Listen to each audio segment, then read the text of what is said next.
Welcome to MGID Talks India. I'm Pankaj Sharma, and we are here to discuss something interesting. That is contextual advertising, a solution for the cookieless world. With our special guest, Mr. Avinash Tiwary, Head of Digital North at Havas Media Group. He has over 11 years of experience into media industry, and in the past, he has worked with companies like OMD, Isupa, Kara, to name few. He has managed some of the premium brands in India like Microsoft, Havels, Adidas, Mastercard, Intel, Philips, and Jaguar. He truly believes in learn, share, and grow, and enjoys teaching people in his free time, and aspires to be a 360-degree marketer than a digital expert. Hi, Avinash. Welcome to the show. Thank you, Pankaj. Thank you for that intro. So let's begin to understand what is contextual advertising. So contextual advertising is an automated process where a promotional message is matched to a relevant digital content. The algorithm underpinning contextual advertising select the advertising based on the keywords and other metadata included in the content. The resulting advertisement is relevant and targeted, which encourages a user to click through the ad. The click-through activity creates revenue for the publishers of the content and more traffic for the advertiser. And this is quite interesting that how this entire field is evolving. And today we shall be discussing more about cookieless world and whether contextual advertising is in substitute to cookie or it can be just more. So let's start to actually understand. And if you can just tell me, what role will contextual advertising play in the future? And how are the solutions evolved and improved as of today? Great. So I think as I always speak about when it comes to contextual as an advertiser, so I think contextual has been always, from an English meaning, if you really talk about it, I think it's about the context, the right context. So we always say that, an ad coming on the, right place, right time, all of that terminologies that we use. So it's the same thing. So when we bring context to it, if there's an ad which is coming in the right context, it makes sense. The ads really, ads, no matter to a lot of consumer, it looks very intrusive. But if it's really bringing an intelligence with respect to what context he's reading, what is the time that ads are coming, it might become beneficial. So advancement has happened. From a context advertising, it has been with us for the ages. It's just that it has evolved with the time, and it's all thanks to the technology it has actually brought into place. So today, when we really talk about contextual advertising, so in fact, in general, also in any of our plan, context as a word is a very common thing. The relevance you say it in a very different fashion, but yes, it's the similar thing. So no matter, even if you're doing an interest targeting, we're trying to find out where exactly it's going to be placed. Is that really making a sense to it? So if it's about bringing a machine learning today, if it's about, so very recent example, somebody was talking about the technology has become in that fashion that you can actually scan the video, you can scan the whole content, you can scan images, and then you place the ads there. So it is what? It is basically contextual advertising. So, this is actually coming from a learning and a machine learning and a technology that we're driving it. So the better we become, obviously the growth is definitely high. So if somebody questions me, what percentage of money actually goes to contextual advertising at specific? So it's difficult to answer. It can't be like, 20%, 50%. There are times when my whole plan is about contextual. Okay. So it can be actually 100%. But again, it is, if you take it from a fashion of native advertising, it might be the percentage is a little less, but the science and technology is anyways over. It's an overarching way of doing the advertising. So definitely technology is bringing a little really importance to it, and I think the growth is very prevalent. We all see in the plans, and I think it has to grow furthermore. I think it's about the sense and the sensibility that has to reach to the advertisers, to the publishers, to everyone. Every partner of the ecosystem has to actually think alike, and I think the growth automatically becomes really aggressive. Yeah, in fact, rightly said that it has evolved a lot over a period of time. And going about the previously how contextual advertising was done is like reading on the what kind of keywords are present on the page, how many keywords are there, and what kind of relevancy. But because of the AI coming into and machine learning coming into, it can actually read through, it can listen to voices, it can read the content of a video which is being played sidewise and what you are actually interested in. And that's how it is being used by most of these companies and advertisers. So if you can just tell us what are the benefits of contextual solutions for advertiser, does it give brands more leverage with their targeting strategies?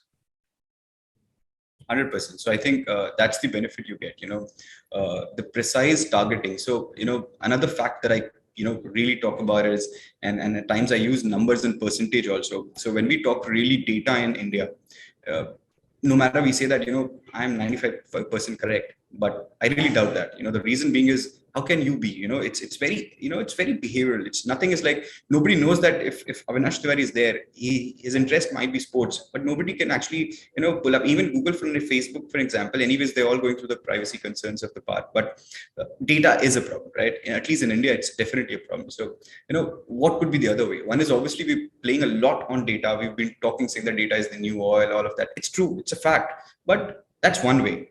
The second way becomes the context, right? So which the accuracy level is much higher. Scanning and AI is definitely, if somebody really understands the tech perspective, for an AI coming into it, it's very easy. So reading and scanning the whole content, it's very simple. You can actually pick up on the keywords perspective. So the accuracy and the confidence is much higher there. If I have to give my personal opinion, if it is about data plus contextual, I would say contextual is a better way to go. Even that has been proved. It's not something which is very subjective. We keep talking about, these jargons that we use in advertising, looks very fancy. And I'm sure somebody who's watching it and somebody who's a very new age, person in the advertising world might sound a lot of fancy words to him. And, he'll come across a lot of new stuff. But the fact is, the realistic perspective to actually go back of it to understand, if you understand the technology a little much, you would really understand that, this gives a more sense. So that's the facts, so contextual on the numbers also. So on the realistic figure, if I do a contextual advertising, if I do an interest, my numbers in the context is much higher. My CTRs, my numbers that is driving up. The reason is very clear. You being a little relevant, talking about Spotify as, it's a little off the example, but even it has a context. What is the context about it? The kind of songs that I'm listening. Now, Spotify comes back and says that, this is what you have to actually, this is the kind of playlist that is. I think it's 2 years back when I actually downloaded Spotify, when the playlist was made for me, and I like, shit, this is all my song. What is it? And I was like, really fancy about it. I'm not going to use any players. It's only Spotify. It's the same thing. So if it is about context, if I'm actually going the right direction, see, the ads can actually help. So if I'm a fan of, let's say, any brand, okay, so I've been through Superdry, for an example. I've done a lot of research on the website. So obviously every tracking of the data is happening, and I think there the privacy is not there. It's about behavior advertising. So tomorrow Superdry targets me saying that this t-shirts, something relevant of that, and the time when I'm actually trying to find out which brands to go with it, which brand quality is really good, and Superdry comes there. I have already a connect there, and there is a context which is also coming at that point. Bang on. It's actually, your numbers automatically goes high. So that's why I said that, when we actually come down to a metrics perspective, there are so many times when we talk performance, why do we take contextual advertising at the time of performance? The reason being is very clear. It actually brings me numbers at the bottom funnel also. So you're getting reach, so the first thing that you have to actually map is that my reach has to go. I have to actually reach out to new users. The second is obviously, after the reach, the people are showing interest, the engagements are there, the clicks are happening. And then after clicks, what is that you expect? The person has to spend some time there. If he's spending the time on the website and finally making conversion, I'm done. I'm right from the top to bottom, I'm covering up. So it also comes from a numbers also. It does work in that respect. So I think the success metric also speaks about it. I think it's not very subjective. It's also very practical. And it's just about, it has to come up in a very different fashion. I think even from a creative angle, the creativity has also started to come. It's no more just about keywords. It's about even from a creative that you're trying to show. Even if I have to do contextual advertising on video, which was not possible sometime back years ago, now it is possible. All creativity they can do it. So definitely answering to your question, it is the success which is also speaking, and the growth is really high.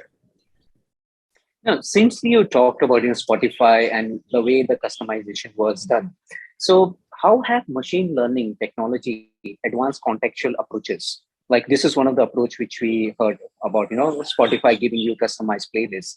So how this machine learning has, make a contextual advertising as one of the best solutions in the today's world?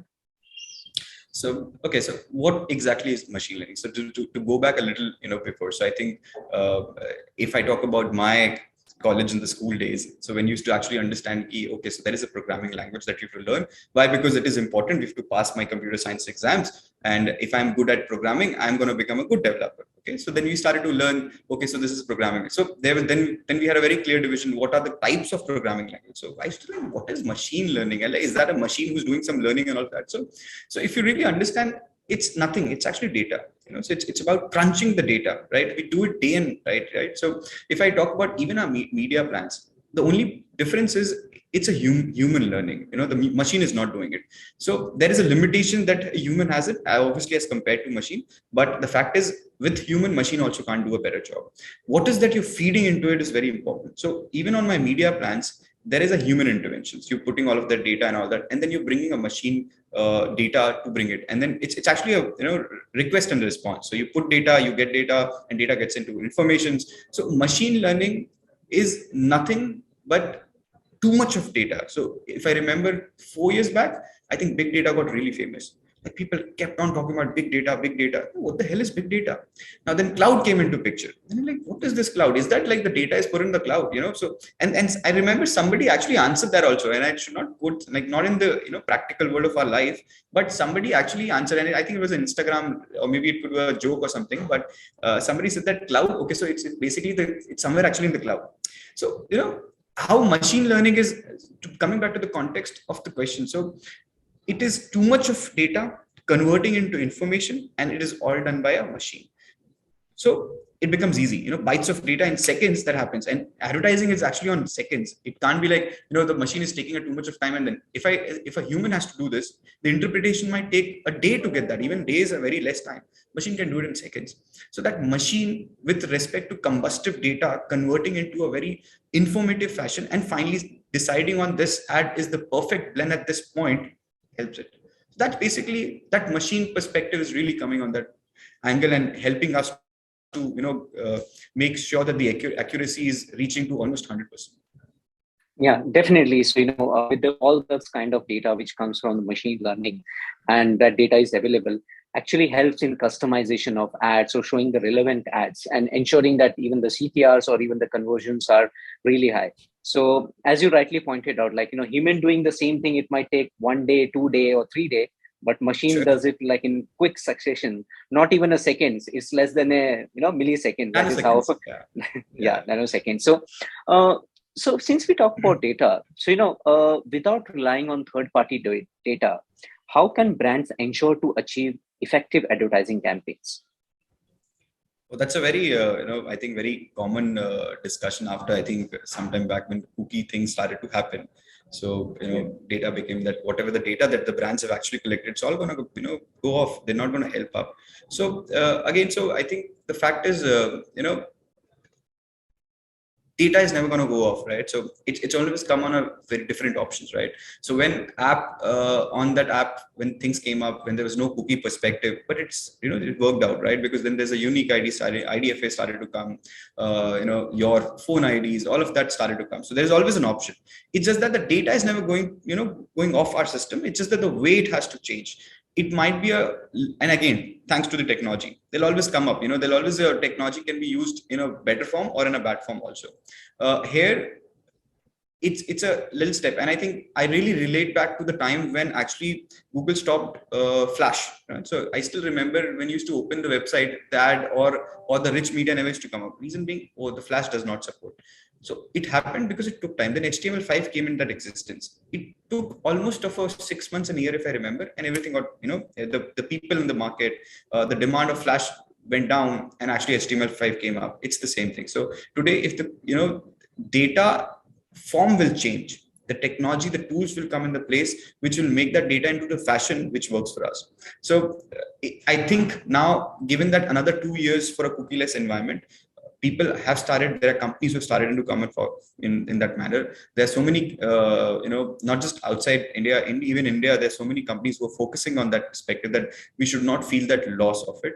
I think we'll get more accurate about, when we get cookieless. it's my perception. I think in general also, if I understand, why it gets accurate, because then you're talking about some unique IDs out there. That unique ID is about given to a single, no matter the data becomes more higher and higher, but obviously the accuracy will get better. So I think it's more better than what the cookieless environment is going to bring us to in the future. Yeah. So, there are a lot of talks which happens of an advertiser. I'm sure when you're doing the media planning, most of the brands will be talking to you and saying that I need a brand safe environment. It should be suitable and impactful. So, how contextual advertising help you keep your brand safe, suitable, impactful, and reaching out to relevant audiences? True that. So I think brand safety. Okay, so sorry, I keep talking about some years back. At times makes me feel that I've become old. But I think Mark and Spencer's, or if there was a big chaos that happened because of the brand safety, I think it was YouTube also, where the challenges actually started to go up. Reason being, the control was messing it up. So your ad was shown somewhere which was not a brand safe environment. All of that was happening. So then there was so many of restriction that we got, that we should stop advertising on YouTube for a time being, for the advertiser that I was managing at that point of time. So I read through to understand that what happened out of that. So brand safety as a word, as a terminology, is a very common thing. Okay, very difficult to control. When I say brand safety can also be termed as saying that if there is a war happening in the recent perspective, a brand might not be really happy to be around that. Reason is very clear. Somebody has died, and the people are dying, and somebody's advertising about their product. It's wrong. It is actually, a brand has to also think from an emotional perspective. It's not just about business every time. Again, I remember a flood that happened in Kerala. We were very conscious about it. There are two ways to think of it. Should I leverage that area and I say that I help the people out there, but I bring my brand also? We were little conscious about it. It's a good thing, it's a bad thing also. So what to do in that regard? So all of that really matters. Why? Because all of this is about keeping safe. Brand safety again is about, how do I make sure that my brand is safe? Even if I enter that word, I have to be very safe about it. Now, how contextual helps in that? So contextual is about, I can negate keywords even on staying on a news. And again, coming on the news in India, 67% is what we say is news, okay, in India. And at times, a lot of people I ask saying that, make a plan minus the news publications and make a media plan. It becomes very difficult to put that, because you do not have much of things to do without news. How much music you'll do it? How much OTTs today have come in place? So obviously, quite of a chunk of money that they've started to pick up. But again, making sure even on that news sites to be present, because we can't really go off that system. Making sure that at least I'm not coming on a bad news or something which is not really good, or even controlling pornography, for an example. All of that can be very possible. It's basically selecting the keywords. You know your brand well. You know what kind of keywords going to work up, right? It's an exercise. It's a manual little exercise, but it's like I would say, an hour exercise. And now you send back to saying that to the tool, to the partner, saying that these are the keywords that I want to focus on. Beyond that, please don't take me in. You're safe, right? Correct. That's how you build it up. That's what the magic of contextual that brings to you. You being very safe about what you're doing. So that's basically actually a good way also to making sure that you're being on the brand safe environment. Yeah. So since there are a lot of talks which are going on for cookies dying, and then Google giving an extension that it will be delayed, and we suddenly see there is a rise of rise in the share price of all those companies who are into programmatic or in terms of data. So do you think contextual advertising can be more than just a cookie substitute? 100%. So see, there'll be a rise definitely on contextual when it comes to. Reason is very clear, because people are known about it. People know, they understand the science behind it. It's the most easiest one to look at. So coming from a media plan and coming from an as an being there in the digital for quite years, I would also think as a first case to do it. Not too much of science behind it. Very simply done. It can be taken care of. But why these spikes are going up? Because again, these programmatic companies are always termed as a technology company, right? So people believe that, there would be a ways that they will come up with some or the other ways to actually figure out this concerns that sooner is going to be come up. Same what I mentioned in our last question, that, the flash thing, it's the similar thing, right? Yeah. So yes, there will be a spike up. There will be, definitely, because that's what you expect, right? So you might not expect from a business company to do that, in the first go, if I talk, I would expect a technology company to do that, because they're going to come back with a savior. And I'm sure Google's going to come back, if they're killing it, they're already ready with their plans. They know what they have to do. And we all know that, Google, Facebook are the masters of data. They already have everything. So imagine their data kills up, their business kills, but it's not going to happen because they're prepared. Everything is very well planned. So again, the third party companies on the technology front is working. They've already worked the fingerprint concepts. There's so many concepts that has already been in the market that people are talking about, all of that. So higher the chances. Let's see how the accuracy. I think we have to still wait for it to see that is it bringing betterment to the advertising ecosystem, or is it just a faff around it? I think nobody can really commit on it. All that we can do is use our brains and thinking to see that it should. I am in a positive side of it, saying that more than happy to get into a cookieless environment. As a consumer, also brings me the privacy part of it, makes me more safer about it. Mm-hmm.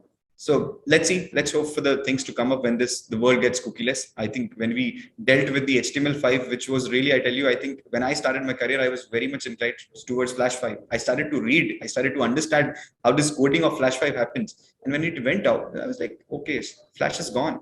Now new learning I have to make HTML5, but we dealt with it, right? So it's the same thing. Any final thoughts on contextual advertising and being prepared for the cookieless world as it is like coming? What are the other alternatives one can look at into, especially into advertising? Because as you mentioned that big data, we been gathering and trying to capture, create our own DMPs and CRMs with the data. It will become obsolete in the coming time if cookies and everything goes off. So some people are really scared that or advertisers, that we have so much of data, how are we going to utilize it? So what can be a solution for cookieless world, or how to be prepared for that? Yeah. Okay, so as a solution, I think what is mostly not leveraged is the second party data. Okay, when I say second party, I know again it comes from a cookie perspective, but I think the situation has to be more win-win from every partner in the ecosystem. Let's say, for an example, tomorrow an advertiser gets a partnership with MGID. Okay, MGID has its own data, and it's not just about cookie data, but they also have some data that they've collected in the time of it. Obviously with alignment, with the alignment that you can do it. So it has to be more, connected approach that everyone should start thinking of it, so that the ecosystem is well balanced. It's a win-win for an advertiser. It's a win-win for a publisher. It is win-win for a consumer in the safe environment. So that's the first thing that we can actually think of. The second thing is, whatever the data that the advertiser has collected and constitutes, and they have enormous data. What has happened, I'll tell you. Whenever we used to ask about, can we leverage first party data, the advertisers would be like, not sure about it. No, it's a concern. Now it's ulta. Now it's actually opposite. It's more about, they come up saying that I have this much of data. How do we leverage it? What is the reason? The reason is they're also aware. This is the rich data that I have. The cookie is anyways going to die. That is a benefit that has started to happen. I think in the time of it, I think maybe there's an NDA that every partner should sign with each other, get more aligned. And there are, hashed fashion of it. It's not that an advertiser has to share saying that, he's Pankaj, he's this, working as this, Avinash is this. It's not that data. There are companies who are converting into, phone IDs and then converting into hashed format. So there are ways. I think it's just that we have to upgrade ourselves with the knowledge in the market. Even coming from an advertiser perspective or an agency or a publisher, everyone has to educate themselves that what is the best way to do it. Technology is not stopping us. There are ways that you can do it. So that's the second point. I think we should really get aggressive. The advertiser has to start converting into actually an ID's form of the data. The third is, anyways, we become 70-75% mobile driven. If I look, there's no cookie anyways, right? So desktop is anyways has really gone off the market, and I think sooner it will get more, except of some category. I would say some category are still very desktop driven. But if you look at mobile 75, so where is the cookie? There's no cookie anyways, right? So it's more driven from a, ad IDs, app IDs, IDFAs, all of that. So we are anyways inclined towards it. It's just that our thinking towards our next plan will be more mobile driven perspective, and where the technology is almost ready. It's just that it's going to get more combustive and better at the time of it. So there are 3 points that I can quickly think of it. But yes, I think we spend more time and hours here. I'm sure we would come up with a lot of options and ways that we can actually safeguard ourselves. Yeah. Thank you, Avinash, for joining us. It was a pleasure to have you here. And in fact, we have looked upon, you have given like a lot of solution to our audiences also and to other people, that what to do, how be better prepared for a cookieless world, which is just coming and which is around the corner. Thank you for being with us. Thank you, Pankaj. It was always lovely talking to you. I think second time we've done it, and I think awesome. We'll always continue having this candid conversation about how do we better our ecosystem.